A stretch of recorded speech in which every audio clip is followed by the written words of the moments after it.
नमस्कार साथियों, मैं doctor Lakshmi Narayan Beniwal, assistant professor, college education department, Rajasthan सरकार।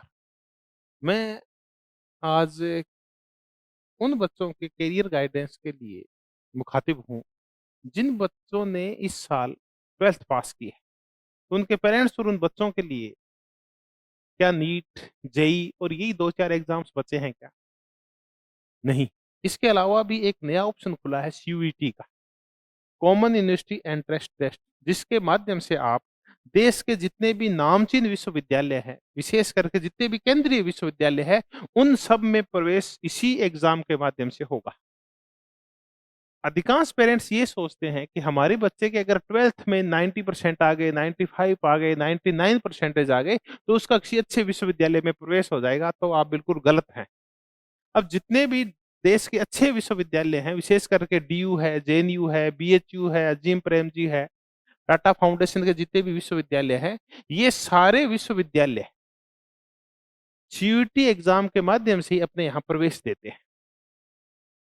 चाहे आप बीएससी करना चाहते हैं, चाहे आप बीए करना चाहते हैं, चाहे आप बीकॉम करना चाहते हैं, या आप बीए के साथ एलएलबी करना चाहते हैं, बीए बीएड करना चाहते हैं, चाहे आप माइक्रोबायोलॉजी में कुछ करना चाहते हैं, किसी भी स्ट्रीम में अगर आप ग्रेजुएशन करना चाहते हैं, तो अब आपको अच्छे विश्वविद्यालय के लिए सीयूईटी का एग्जाम देना ही होगा। ये एग्जाम साल में 1 बार होता है और अब इसका टाइम है, मई में एग्जाम है। इस एग्जाम में सफलता के लिए क्या करें? देखिए, इस एग्जाम में सफलता के लिए अति आवश्यक ये है कि बच्चे को रेगुलर एमसीक्यूज की प्रैक्टिस करवाई जाए। क्योंकि अभी तक बच्चे ने जो पूरे साल तैयारी की है 12th की, उसमें उसने डिस्क्रिप्टिव वर्णनात्मक तैयारी की है, लंबे चौड़े आंसर याद किए हैं। अब वो पैटर्न बिल्कुल चेंज हो गया है इस एग्जाम का, क्योंकि इसमें उसके एमसीक्यूज आएंगे। इसके लिए बेहतर समय प्रबंधन की आवश्यकता होती है, रेगुलर प्रैक्टिस की आवश्यकता होती है। इसमें नेगेटिव मार्किंग है, उसका भी ध्यान रखना होता है।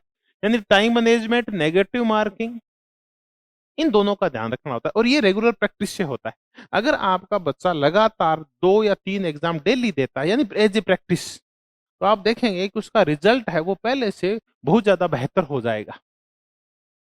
अब ऐसे ही कुछ मुद्दों को सोच के और हिमालय एजू हब ने बच्चों की तैयारी को मुकम्मल करने के लिए पूरा एक 45 दिन का टाइट शेड्यूल तैयार किया है, जिसमें क्लासेस भी है, ऑनलाइन और ऑफलाइन, जिसमें रेगुलर टेस्ट सीरीज हैं, माइनर टेस्ट हैं, मेजर टेस्ट है, उसके बाद फुल पेपर के टेस्ट है।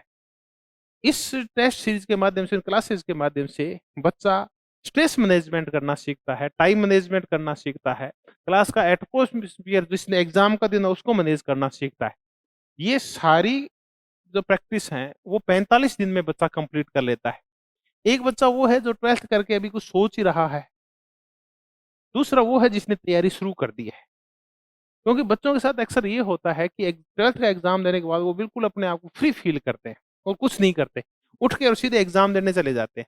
इसकी बजाय अगर वो बच्चा तरतीब से 45 दिन भी तैयारी कर लेगा, तो किसी भी अच्छे विश्वविद्यालय में उसका प्रवेश हो सकता है। इसलिए मैं कह रहा था कि 12th के परसेंटेज मायने नहीं रखती, मायने रखते हैं 45 दिन, जिन दिनों में वो बनेगा एक अच्छे विश्वविद्यालय का स्कॉलर, एक अच्छे विश्वविद्यालय का स्कॉलर, एक अच्छे विश्वविद्यालय का स्टूडेंट्स। और आप देखेंगे कि नीट और जेईई के अलावा अगर अन्य आपको क्षेत्रों में जाना है, तो यही वो विश्वविद्यालय है जहाँ से टॉप स्टूडेंट्स निकलते हैं। पिछली बार अगर आप आईएएस का एग्जाम देखें, तो टॉप 10 में 4 जो स्टूडेंट्स हैं, वो डीयू के हैं, दिल्ली विश्वविद्यालय के। रिसर्च के क्षेत्र में जवाहरलाल नेहरू विश्वविद्यालय है, जामिया मिलिया है, इनका बहुत बड़ा नाम है, बीएचयू है। तो आप अपने बच्चे को आज से ही सीयूटी की तैयारी शुरू करवाइए, ताकि मई में जो एग्जाम है उसके बाद वो अपने ग्रेजुएशन का मार्ग तय कर पाए। और हिमालय एजू हब प्रत्येक प्रकार से आपकी सहायता के लिए तैयार है। धन्यवाद, बहुत बहुत धन्यवाद।